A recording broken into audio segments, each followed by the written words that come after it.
Now, during our presentation process, when we're educating the client with features, benefits, and insights, one of the things we have to do during that part is to be very convincing if we want to empower them to make a decision and close the sale. So how do we become more persuasive? Well, during the educational piece, one of the things that really helps in convincing a customer to move forward is the insight piece, right? Give me information I don't have. Shift my perspective. But sometimes in providing that insight, we need to kind of be more persuasive. How do you do that? Well, sometimes you want to use visuals during your presentations to really highlight a point. Visuals are very impactful, more impactful than words. So maybe you want to show them a visual, something that really hits home, something that go, wow, I didn't see it that way, or wow, I've never seen that before. So think about some visuals that you could use in your presentation during the educational phase of the presentation process.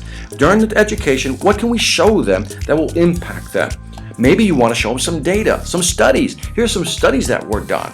And make them what? Conclusive and convincing. Show them information, what's happening in the market. Show them some studies that maybe they've never seen before, where these studies really drive home the point you're trying to make with your product or service.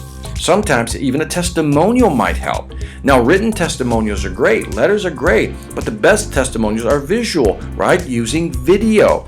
But also, if you're going to use a testimonial, whether it's written or visual, use a testimonial that relates to that customer.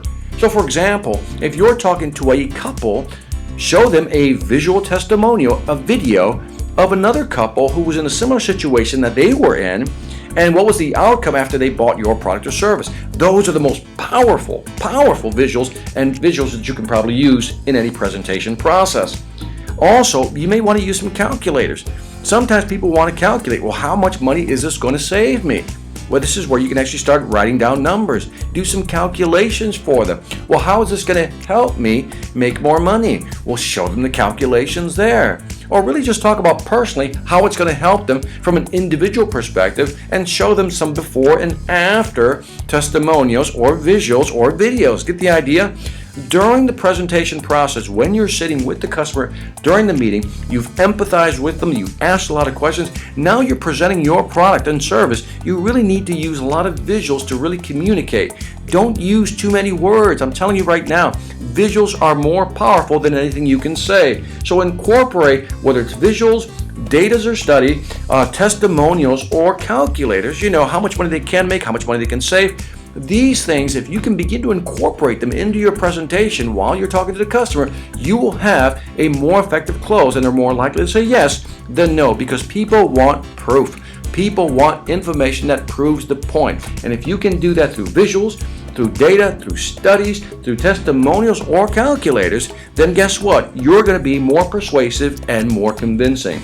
Let's go to the next audio in the series, and let's talk about what happens when you go through this process and the customer still says no. How do you keep going forward? How do you stay positive? Let's go to the next audio and find out.